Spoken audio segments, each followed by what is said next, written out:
The red chimneys of the house for which I was bound were visible from just outside the station at which I had alighted, and, so the chauffeur told me, the distance was not more than a mile's walk if I took the path across the fields. It ran straight till it came back to the edge of that wood yonder, which belonged to my host, and above which his chimneys were visible. I should find a gate in the paling of this wood, and a track traversing it, which debouched close to his garden. So, in this adorable afternoon of early May, it seemed a waste of time to do other than walk through meadows and woods, and I set off on foot while the motor carried my traps. It was one of those golden days which, every now and again, leak out of paradise and drip to earth. Spring had been late in coming, but now it was here with a burst, and the whole world was boiling with the sap of life. Never have I seen such a wealth of spring flowers, or such vividness of green, or heard such melodious business among the birds in the hedgerows. This walk through the meadows was a jubilee of festal ecstasy. And best of all, so I promised myself, would be the passage through the wood, newly fledged with milky green that lay just ahead. There was the gate, just facing me, and I passed through it into the dappled lights and shadows of the grass-grown track. Coming out of the brilliant sunshine was like entering a dim tunnel. One had the sense of being suddenly withdrawn from the brightness of the spring into some subaceous cavern. The treetops formed the green roof overhead, excluding the light to a remarkable degree. I moved in a world of shifting obscurity. Presently, as the trees grew more scattered, their place was taken by a thick growth of hazels, which met over the path, and then, the ground sloping down, I came upon an open clearing, covered with bracken and heather and studded with birches. Though now I walked once more beneath the luminous sky, with the sunlight pouring down, it seemed to have lost its effulgence. The brightness, was it some kind of optical illusion, was veiled as if it came through crape. Yet, there was the sun still well above the treetops in an unclouded heaven, but for all that the light was that of a stormy winter's day, without warmth or brilliance, it was oddly silent too. I had thought that the bushes and trees would be ringing with the song of mating birds, but listening, I could hear no note of any sort, neither the fluting of thrush or blackbird, nor the cheerful whir of chaffinch, nor the cooing wood pigeon, nor the strident clamour of the jay. I paused to verify this odd silence. There was no doubt about it. It was rather eerie, rather uncanny. But I suppose the birds knew their own business best, and if they were too busy to sing, it was their affair. As I went on, it struck me also that since entering the woods, I had not seen a bird of any kind, and now, as I crossed the clearing, I kept my eyes alert for them, but fruitlessly, and soon I entered the further belt of thick trees which surrounded it. Most of them I noticed were beeches, growing very close to each other, and the ground beneath them was bare but for the carpet of fallen leaves, and a few thin bramble bushes. In this curious dimness and thickness of the trees, it was impossible to see far to the right or left of the path, and now, for the first time since I had left the open, I heard some sound of life. There came the rustle of leaves from not far away, and I thought to myself that a rabbit, anyhow, was moving. But somehow it lacked the staccato patter of a small animal.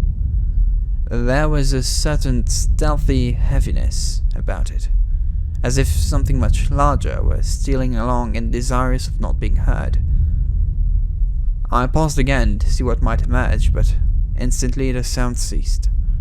Simultaneously I was conscious of some faint but very foul odor reaching me, a smell choking and corrupt, yet somehow pungent, more like the odor of something alive rather than rotting.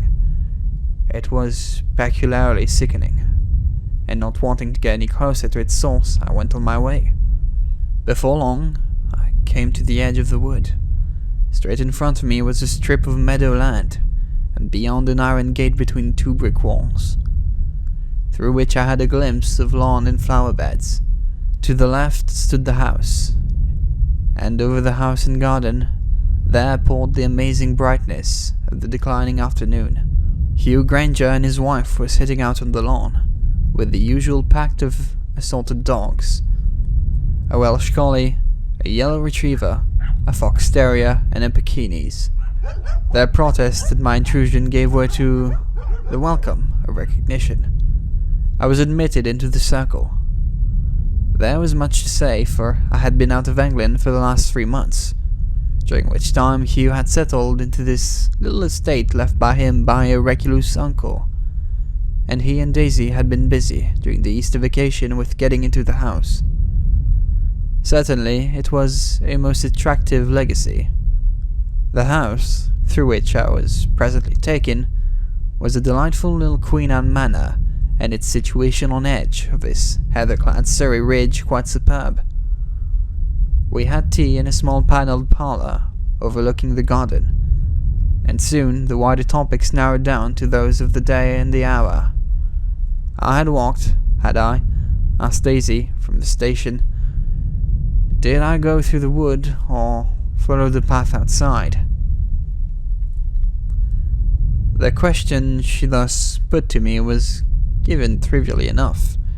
There was no hint in her voice that it mattered a straw to her which way I had come, but it was quite clearly borne in upon me that not only she but Hugh also listened intently for my reply. He had just lit a match for his cigarette, but held it unapplied till he heard my answer. Yes, I had gone through the wood, but now, though I had received some odd impression in the wood, it seemed quite ridiculous to mention what they were. I could not soberly say that the sunshine there was of very poor quality, and that at one point in my traverse I had smelled a most iniquitous odour. I had walked through the wood. That was all I had to tell them. I had known both my host and hostess for a tale of many years, and now, when I found that there was nothing except purely fanciful stuff that I could volunteer about my experiences there, I noticed that they exchanged a swift glance, and could easily interpret it. Each of them signaled to the other an expression of relief. They told each other, so I construed their glance, that I, at any rate, had found nothing unusual in the wood, and they were pleased at that. But then, before any real pause had succeeded to my answer that I had gone through the wood, I remembered a strange absence of birdsong and birds, and as that seemed an innocuous observation in natural history, I thought I might as well mention it. One odd thing struck me, I began, and instantly saw the attention of both riveted again. I didn't see a single bird, or hear one from the time I entered the wood to when I left it. Hugh lit his cigarette. I've noticed that too, he said, and it's rather puzzling. The wood is certainly a bit of primeval forest, and one would have thought that hosts of birds would have nested in it from time immemorial. But, like you, I've never seen or heard one in it. And I've never seen a rabbit here either. I thought I heard one this afternoon, said I. Something was moving in the falling beech leaves. Did you see it? He asked. I recollected that I had decided that the noise was not quite the patter of a rabbit. No, I didn't see it, I said. And perhaps it wasn't one. It sounded, I remember, more like something larger. Once again, and unmistakably, a glance passed between Hugh and his wife as she rose. I must be off, she said. Post goes out at 7, and I lays all morning. What are you two going to do? Something out of doors, please, said I. I want to see the domain. Hugh and I accordingly strolled out again with the cohort of dogs. The domain was certainly very charming. A small lake lay beyond the garden, with a reed bed vocal with warblers, in a tufted margin into which coots and moorhens scudded at our approach. Rising from the end of that was a very heathery knoll full of rabbit holes, which the dogs nosed at with joyful expectations, and there we sat for a while overlooking the wood which covered the rest of the estate. Even now, in the blaze of the sun near to its setting, it seemed to be in shadow, though, like the rest of the view, it should have basked in brilliance, for not a cloud flecked the sky and the level rays enveloped the world in a crimson splendor. But the wood was grey and darkling. Hugh, also, I was aware, had been looking at it, and now, with an air of breaking into a disagreeable topic, he turned to me. "Tell me," he said, "does anything strike you about that wood?" "Yes, it seems to lie in shadow." He frowned. "But it can't, you know," he said. "Where does the shadow come from?" "Not from outside, for sky and land are on fire." "From inside, then?" I asked. He was silent a moment. "There's something queer about it," he said at length. "There's something there, and I don't know what it is. Daisy feels it too. She won't ever go into the wood, and it appears that birds won't either. Is it just the fact that, for some unexplained reason, there are no birds in it, that has set all our imaginations at work?" I jumped up. "Oh, it's all rubbish," I said. "Let's go through it now and find a bird. I bet you I'll find one." "6 pounds for every bird you see," said Hugh. We went down the hillside and walked round the wood till we came to the gate where I had entered that afternoon. I held it open after I had gone in for the dogs to follow, but there they stood, a yard or so away, and none of them moved. "Come on, dogs," I said, and Fifi, the fox terrier, came a step nearer and then with a little whine retreated again. "They always do that," said Hugh. "Not one of them will set foot inside the wood. Look." He whistled and called, he cajoled and scolded, but it was no use. There the dogs remained, with little apologetic grins and signallings of tails, but quite determined not to come. "But why?" I asked. "Same reason as the birds, I suppose, whatever that happens to be. There's Fifi, for instance, the sweetest tempered little lady. Once I tried to pick her up and carry her in, and she snapped at me. They'll have nothing to do with the wood. They'll trot around outside it and go home." We left them there, and in the sunset light which was now beginning to fade, began the passage. Usually, the sense of eeriness disappears if one has a companion. But now to me, even with you walking by my side, the place seemed even more uncanny than it had done that afternoon, and a sense of intolerable uneasiness that grew into a sort of walking nightmare obsessed me. I had thought before that the silence and loneliness of it had played tricks with my nerves, but with you here it could not be that. And indeed, it felt that it was not such notion that lay at the root of this fear, but rather the conviction that there was some presence lurking there, invisible as yet, but permeating the gathered gloom. I could not form the slightest idea of what it might be, or whether it was material or ghostly. All I could diagnose of it, from my own sensations, was that it was evil and antique. As we came to the open ground in the middle of the wood, Hugh stopped, and though the evening was cool, I noticed that he mopped his forehead.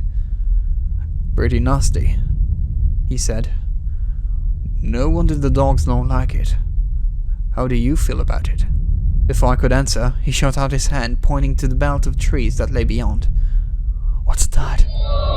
he said in a whisper. I followed his finger, and for 1/2 second thought I saw against the black of the woods some vague flicker, grey or faintly luminous. It waved as if it had been the head and forepart of some huge snake rearing itself. But it instantly disappeared, and my glimpse had been so momentary that I could not trust my impression. "It's gone," said Hugh, still looking in the direction he had pointed. And as we stood there, I heard again what I heard that afternoon. A rustle among the fallen beech leaves. But there was no wind nor breath of breeze or stir. He turned to me. "What on earth was that?" he said. "It looked like some enormous slug standing up. Did you see it?" "I'm not sure whether I did or not," I said. "I think I just caught sight of what you saw." "But what was it?" he said it again. Was it a real material creature, or was it something ghostly, do you mean?" I asked. "Something halfway between the two," he said. "I'll tell you what I mean afterwards, when we've got out of this place." The thing, whatever it was, had vanished among the trees to the left where our path lay, and in silence we walked across the open till we came to where it entered tunnel-like among the trees. Frankly, I hated and feared the thought of plunging into that darkness with the knowledge that, not so far off, there was something the nature of which I could not ever so faintly conjecture, but which, I now made no doubt, was that which filled the woods with some nameless terror. Was it material, was it ghostly, or was it... And now some inkling of what Hugh meant began to form itself into my mind, some being that lay on the borderland between the two. Of all the sinister possibilities, that appeared the most terrifying.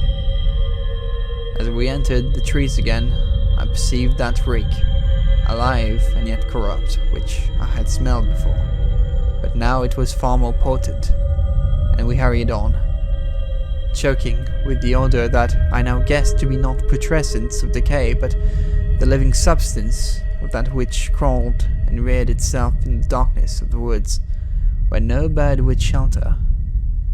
Somewhere among those trees lurked the reptilian thing that defied and yet compelled credence. It was a blessed relief to get out that dim tunnel into the wholesome air of the open and the clear light of evening. Within doors, when we returned, windows were curtained and the lamps lit. There was a hint of frost, and Hugh put a match to the fire in his room, while the dogs, still a little apologetic, hailed us with thumpings of drowsy tails. "And now we've got to talk," said he, "and lay our plans for whatever it is that is in the woods. We've got to make an end of it. And if you want to know what I think it is, I'll tell you." "Go ahead," said I.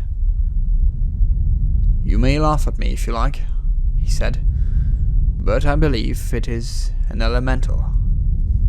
That's what I meant when I said it was a being halfway between the material and the ghostly. I never caught a glimpse of it till this afternoon. I only felt there was something horrible there. But now I've seen it, and it's like what spiritualists and that sort of folk describe as an elemental. A huge phosphorescent slug is what they tell us of it, which at will can surround itself with darkness. Somehow, now safe within doors, in the cheerful light and warmth of the room, the suggestion appeared merely grotesque. Out there in the darkness of that uncomfortable wood, something within me had quaked, and I was prepared to believe any horror. But now, common sense revolted. "But you don't mean to tell me that you believe in such rubbish?" I said. "You might as well say it was a unicorn. What is an elemental anyway? Who has ever seen one except the people who listen to raps in the darkness and say that they are made by their aunts?" "What is it then?" he asked. "I should think it is chiefly our own nerves," I said. "I frankly acknowledge I got the creeps when I went through the woods first, and I got them much worse when I went through it with you. But it was just nerves. We are frightening ourselves and each other. And are the dogs frightening themselves and each other? He asked. And the birds? That was rather hard to answer. In fact, I gave it up. Hugh continued. Well, just for the moment we'll suppose that something else, not ourselves, frightened us, and the dogs and the birds, he said. And that we did see something like a huge phosphorescent slug. I won't call it an elemental. If you object to that, I'll call it it. There's another thing too, which the existence of it would explain. What's that? I asked. Well, it is supposed to be some incarnation of evil. It is a corporeal form of the devil. It is not only spiritual, it is material to this extent that it can be seen bodily in form, and heard, and, as you noticed, smelled, and, God forbid, handled. It has to be kept alive by nourishment, and that explains perhaps why, every day since I have been here, I've found that on the knoll we went up some half-dozen dead rabbits. Stoats and weasels, said I. No, not stoats and weasels. Stoats kill their prey and eat it. These rabbits have not been eaten. They have been drunk. What on earth do you mean? I asked. I examined several of them. There was just a small hole in their throat, and they were drained of blood, just skin and bones, and a sort of grey mush of fibre, like the fibre of an orange which has been sucked. Also, there was a horrible smell lingering on them, and was the thing you had a glimpse of like a stoat or a weasel. There came a rattle at the handle of the door. Not a word to Daisy, said Hugh, as she entered. I heard you come in, she said. Where did you go? All around the place, said I, and came back through the wood. It is odd, not a bird did we see, but that is partly accounted for because it was dark. I saw her eyes search Hugh's, but she found no communication there. I guessed that he was planning some attack on it next day, and he did not wish her to know that anything was afoot. The wood's unpopular, he said. Birds won't go there, dogs won't go there, and Daisy won't go there. I'm bound to say I share the feeling too, but having braved its terrors, in the dark I've broken the spell. All quiet, was it? She asked. Quiet wasn't the word for it. A smaller spin could have been heard dropping half a mile off. We talked over our plans that night after she had gone up to bed. Hugh's story about the sucked rabbits was rather horrible, and though there was no certain connection between those empty rinds of animals and what we had seen, there seemed a certain reasonableness about it. But anything, as he pointed out, which could feed like that was clearly not without its material side. Ghosts did not have dinner, and if it were material, it was vulnerable. Our plans, therefore, were very simple. We were going to tramp through the woods, as one walks up partridges in a field of turnips, each with a shotgun and a supply of cartridges. I cannot say that I looked forward to the expedition, for I hated the thought of getting into closer quarters with that mysterious denizen of the woods. But there was a certain excitement about it, sufficient to keep me awake a long time, and when I got to sleep to cause very vivid and awful dreams. The morning failed to fulfill the promise of the clear sunset. The sky was lowering, and a cloudy and fine rain was falling. Daisy had shopping errands, which took her into the little town, and as soon as she had set off, we started on our business. The yellow retriever, mad with joy at the sight of guns, came bounding with us across the garden. But, on our entering the wood, he slunk back home again. The wood was roughly circular in shape, with a diameter perhaps of half a mile. In the center, as I have said, there was an open clearing about a quarter of a mile across, which was thus surrounded by a belt of thick trees, and copse a couple of 100 yards in breadth.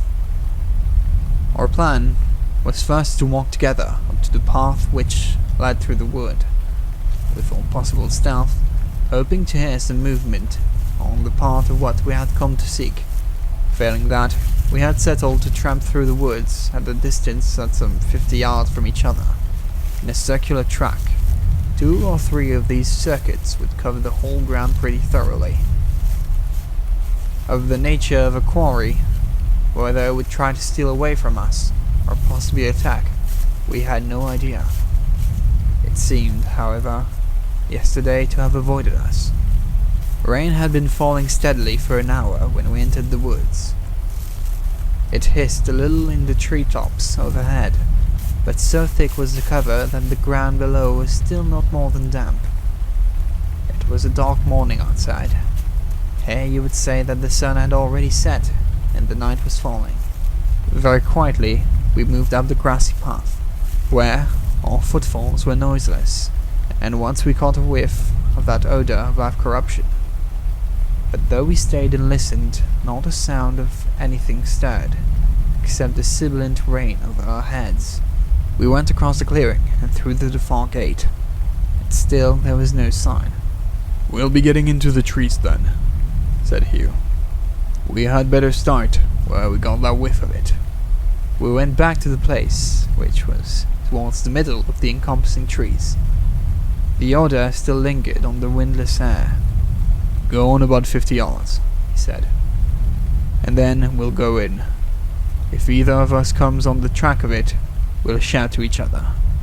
I walked down the path till I had gone the right distance, signaled to him, and we stepped in among the trees.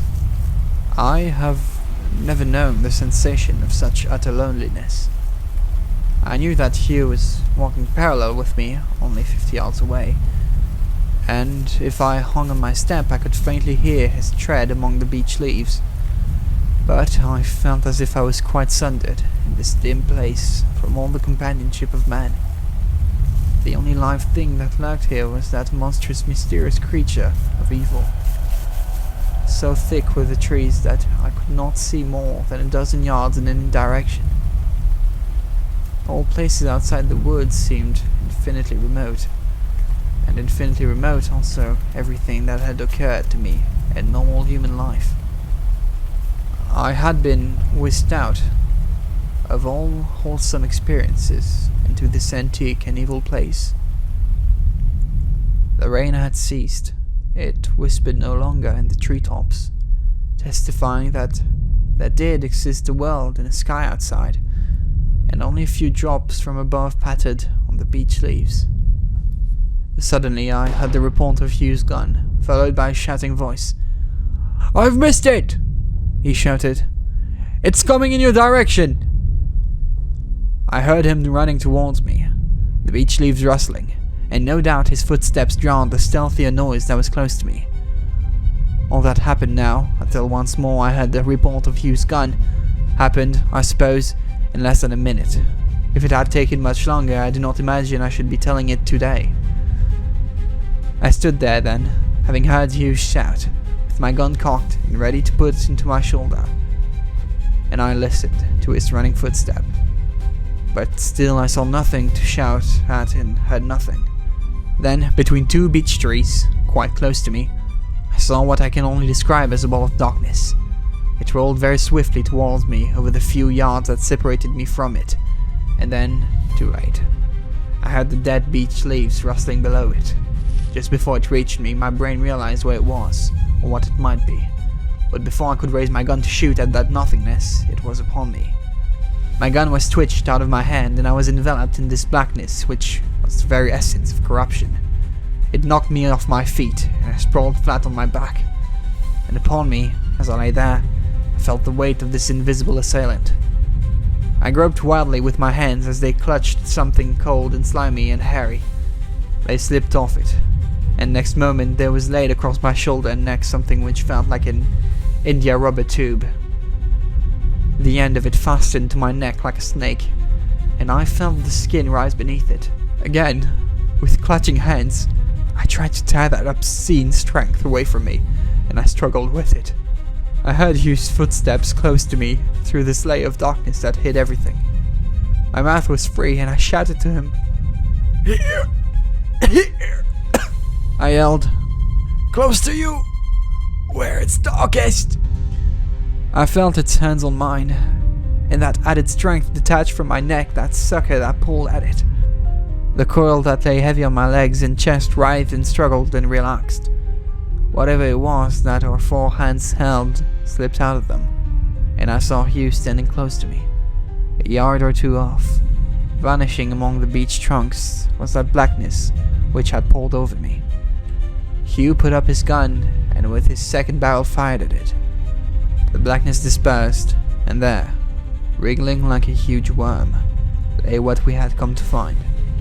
It was alive still, and I picked up my gun which lay by my side and fired 2 more barrels into it.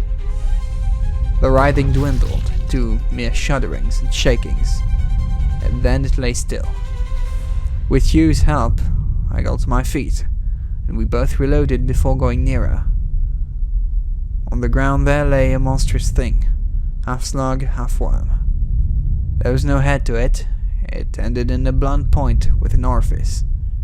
In color, it was grey, covered with sparse black hairs. Its length, I suppose, was some 4 feet. Its thickness, at the broadest part, was that of a man's thigh, tapering towards each end. It was shattered by a shot at its middle. There were 3 pellets which had hit it elsewhere, and from the holes they had made there oozed no blood but some grey viscous matter. As we stood there, some swift process of disintegration and decay began. It lost outline, it melted, it liquefied, and in a minute more we were looking at a mass of stained and coagulated beech leaves. Again, and quickly that liquor of corruption faded, and they lay at our feet, no trace of what had been there. The overpowering odor passed away, and there came from the ground just a sweet savor of wet earth in springtime, and from above the glint of a sunbeam piercing the clouds. Then a sudden pattering among the dead leaves sent my heart into my mouth again, and I caught my gun. But it was only Hugh's yellow retriever who had joined us. We looked at each other. "You're not hurt," he said. I held my chin up. "Not a bit," I said. "The skin's not broken, is it?" "No, only a round red mark." My God, what was it? What happened? "You turn first," said I. "Begin at the beginning." "I came upon it quite suddenly," he said. "It was lying coiled like a sleeping dog behind a big beech. Before I could fire, it slithered off in the direction where I knew you were. I got a snapshot at it among the trees, but I must have missed, for I heard it rustling away. There was a circle of absolute darkness on the ground, and your voice came from the middle of it. I couldn't see you at all, but I clutched at the blackness, and my hands met yours. They met something else too. We got back to the house, and had put the guns away before Daisy came home from her shopping. We had also scrubbed and brushed and washed. She came into the smoking room. "You lazy folk," she said. "It has cleared up, and why are you still indoors? Let's go out at once." I got up. "Hughes told me you've got a dislike of the wood," I said. "And it's a lovely wood. Come and see. He and I will walk on each side of you and hold your hand.